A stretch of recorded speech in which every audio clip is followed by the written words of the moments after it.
Assalamualaikum warahmatullahi wabarakatuh. Selamat malam, perkenalkan kami dari kelompok Project Basis Data UAS dari kampus UPN Veteran Jakarta Fakultas Ilmu Komputer. Pada video kali ini kami akan mempresentasikan rancangan mengenai sistem informasi manajemen lembaga permasyarakat. Sebelumnya kami akan memperkenalkan kami sendiri masing-masing. Nama saya Fahra Utapian dengan NIM 251051182. Saya Klavin Rafael Firdaus dengan NIM 25110 Nama saya dari Sparlinggo Manenggolan dengan NIM 25105111086.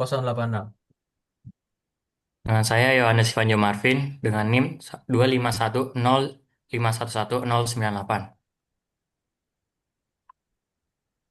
Oke, untuk selanjutnya mengenai latar belakang dari proyek kelompok kami. Untuk itu akan dijelaskan lebih lanjut oleh Yohanes. Kepada Yohanes dipersilakan. Terima kasih Pak Kri. Yang pertama dimulai dari latar belakang. Di era digital menuntut pengolahan informasi yang akurat dan cepat, termasuk dalam operasi lapas. Pengambilan keputusan terkait masa hukuman dan hak WBP memerlukan sistem manajemen data terpusat yang andal. SIM lapas dirancang dengan MySQL dan struktur basis data yang dinormalisasi hingga 3NF untuk mengurangi redundasi serta menjaga integritas data. Desain divisualisasikan melalui ERD yang mencakup entitas utama seperti tahanan, kasus, dan sipir. Implementasi SQL meliputi DDL untuk membangun skema, DML untuk pengolahan data, View untuk penyederhanaan akses, serta DCL untuk keamanan. Berbagai fitur SQL lanjutan diterapkan untuk mendukung analisis dan menyediakan informasi yang akurat bagi manajemen. Boleh next. Selanjutnya ada rumusan masalah. Yang pertama, bagaimana merancang sistem basis data yang terstruktur dan efisien untuk sistem informasi manajemen lapas. Yang kedua, bagaimana hubungan antar entitas dalam Entity Relationship Diagram atau RD dapat mendukung proses operasional di sistem informasi manajemen lapas. Yang ketiga, bagaimana penerapan teknik normalisasi hingga bentuk normalisasi ketiga untuk mengurangi redundasi data dan memastikan integritas hubungan antar entitas. Yang keempat, bagaimana memaafkan perintah SQL seperti DDL, DML, DCL, fungsi agregat, join, subquery, view, dan index untuk mendukung pengolahan sistem informasi manajemen lapas secara optimal. Selanjutnya, tujuan dari eh, proyek kami yang pertama menjelaskan hubungan antar entitas dalam entity relationship diagram pada sistem informasi manajemen lapas. Kedua, menjabarkan penerapan teknik normalisasi hingga bentuk normalisasi ketiga pada sistem informasi manajemen lapas. Yang ketiga, membuat rancangan sistem basis data yang terstruktur dan efisien untuk sistem informasi manajemen lapas. Yang keempat, menjelaskan pemanfaatan perintah SQL seperti DDL, DML, DCL, fungsi agregat, join, subquery, view, dan index untuk mendukung pengolahan sistem informasi manajemen lapas. Selanjutnya, dipersilakan. Yang pertama di sini ada entitas tahanan yang berhubungan dengan 5 entitas antara entitas tahanan dengan kasus, tahanan dengan kunjungan, tahanan dengan pelanggaran internal, kemudian tahanan dengan kegiatan mingguan, kemudian tahanan dengan sipir. Yang pertama itu adalah tahanan dengan kunjungan, ini yaitu dengan antara tahanan dan kunjungan, ini terbentuk relasi yaitu kunjungan mengunjungi tahanan. Dengan kardinalitas kunjungan tahanan adalah satu untuk satu. Kemudian tahanan dengan pelanggaran internal. Tahanan dengan pelanggaran internal ini membentuk kardinalitas many to many, yang di mana di antara entitas ini dihubungkan melalui tabel penghubung yang namanya tahanan kasus ini. Untuk selanjutnya itu adalah entitas tahanan dengan kasus. Tahanan dengan kasus ini merupakan kardinalitas dengan hubungan many to many, yang dimana dihubungkan dengan tabel penghubungnya yaitu tahanan kasus. Selanjutnya adalah antara tahanan kasus dan juga sel. Tahanan kasus dengan sel ini menghubungkan kardinalitas apa menghubungkan kardinalitas yaitu banyak ke satu dengan relasi menempati. Selanjutnya ada tahanan dengan kegiatan mingguan. Nah, tahanan dengan kegiatan mingguan ini membentuk kardinalitas many banyak ke satu dengan relasi mengikuti. Selanjutnya, ada entitas kegiatan mingguan yang berhubungan dengan lokasi kegiatan dan juga sipir. Pertama, entitas kegiatan mingguan dengan lokasi kegiatan itu membentuk relasi berada di mana dengan entitas kegiatan mingguan dan lokasi kegiatan yaitu banyak ke satu. Kemudian, kegiatan dengan sipir itu membentuk kardinalitas yaitu satu ke satu dengan relasi yaitu eh, kegiatan mingguan diawasi oleh sipir. Nah, untuk terakhir itu ada sel. Sel ini berhubungan dengan tahanan dan juga sipir. Untuk tahanan tadi sudah dijelaskan bahwa hubungan tahanan dengan sel yaitu tahanan menempati sel. Nah, kemudian yang terakhir itu adalah hubungan dengan sel dan juga sipir. Untuk hubungan antara sel dan juga sipir itu membentuk kardinalitas satu ke banyak dengan relasi sel diawasi oleh sipir. Boleh lanjut.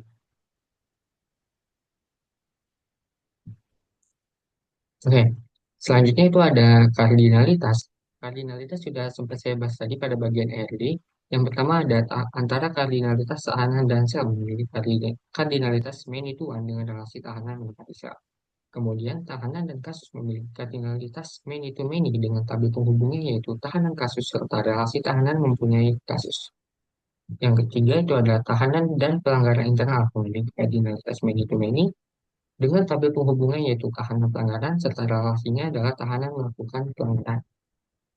Keempat itu ada tahanan dan kunjungan memiliki kardinalitas one to many dengan relasi tahanan dikunjungi pengunjung.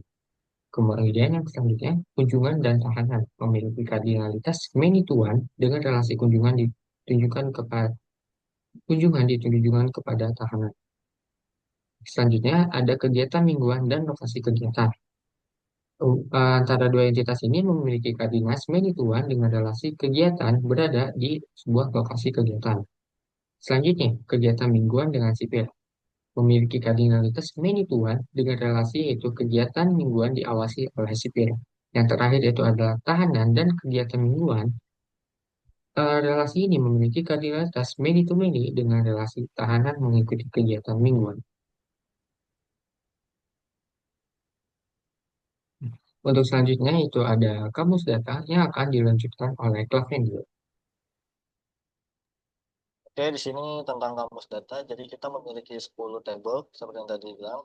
Yang pertama itu ada table cell dengan ada dua atribut yaitu kode sel dan kapasitas. Yang dimana tipe datanya dua-duanya itu INT. Lalu dengan validasi ada primary key, auto increment dan tidak true. Lalu yang kedua table sipir, yaitu ada 4 atribut. Yang pertama itu ID sipir, lalu ada nama sipir, shift tugas dan sel yang diawasi. Dengan sel yang diawasi di sini memiliki foreign key. Lalu yang ketiga tabel tahanan, yaitu nama atributnya ada 7, yaitu ID tahanan, nama tahanan, jenis kelamin, tanggal masuk dan tanggal keluar. Lalu ada kode sel yang memiliki foreign key juga. Bisa di next.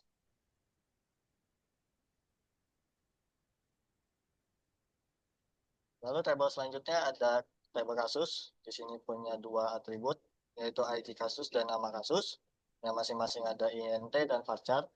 Lalu ada tabel tahanan kasus juga sama, yaitu ID tahanan dan ID kasus, yang bertipe data INT.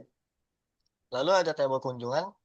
Di sini ada atribut ID kunjungan, ID tahanan, nama pengunjung, tanggal kunjungan, jam masuk, dan jam keluar. Lalu bisa dilanjut.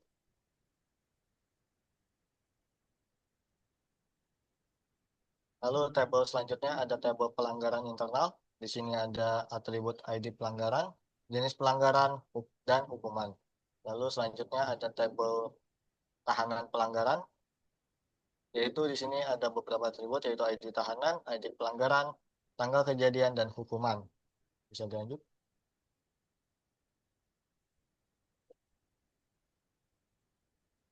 Lalu ada tabel lokasi kegiatan. Di sini ada dua atribut juga, ID lokasi dan nama lokasi dengan tipe data INT dan varchar. Lalu yang terakhir yaitu tabel kegiatan mingguan. Di sini ada ID kegiatan, ID pengawas, ID lokasi, hari, waktu, dan jenis kegiatan. Dan di mana di sini ID lokasi itu bertipe foreign key dan juga ID pengawas juga foreign key. Bisa lanjut.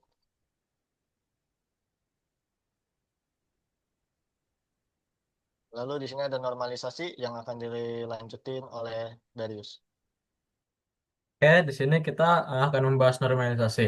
Di sini kami mengambil tabel yang simulasi karena hanya ada 5 ID tahanan yang sebenarnya ada 40, tapi karena terlalu banyak kami hanya menggunakan 5 ID tahanan.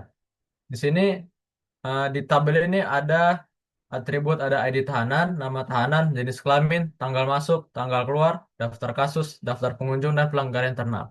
Di sini kami akan memecah tabel ini, mengubahnya sampai ke bentuk normal form yang ketiga. Selanjutnya adalah di tahap 1NF.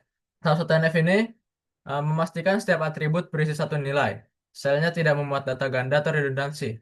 Seluruh baris mengikuti format yang konsisten dan tidak ada pengulangan data dalam satu kolom. Seperti yang sebelumnya ini kan tidak normal, ini ada pelanggaran internal, itu ada beberapa pelanggaran.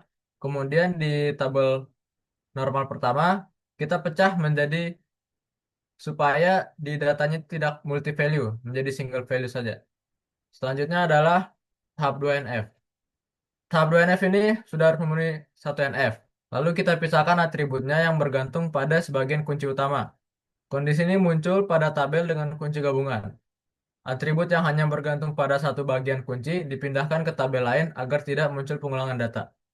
Dari hasil 2NF ini kita bisa mendapatkan jadi dipecah menjadi beberapa tabel. Di sini ada tabel tahanan, tabel kasus tahanan.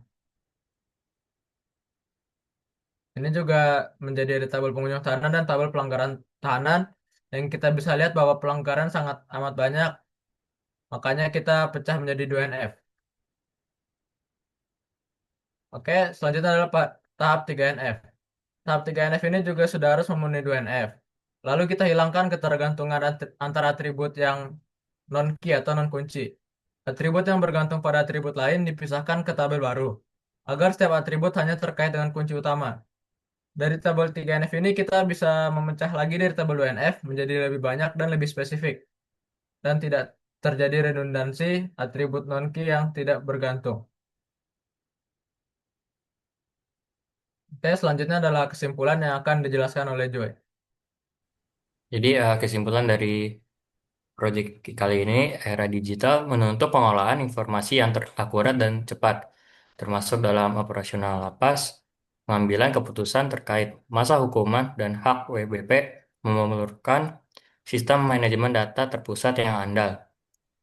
SIM Lapas dirancang dengan MySQL, mulai dari struktur basis data yang dinormalisasi hingga 3NF untuk mengurangi redundansi serta menjaga integritas data. Desain ERD yang mencakup untuk menggambarkan hubungan antar entitas dengan jelas dan melanjutkan implementasi MySQL, DDL, DML, dan DCL. Dengan rancangan sistem basis data ini, diharapkan dapat membuat akses pengambilan dan pemeliharaan data menjadi lebih mudah, akurat, dan efisien.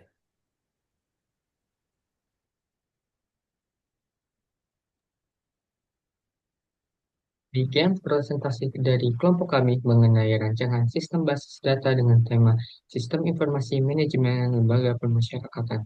Terima kasih atas perhatiannya. Assalamualaikum warahmatullahi wabarakatuh.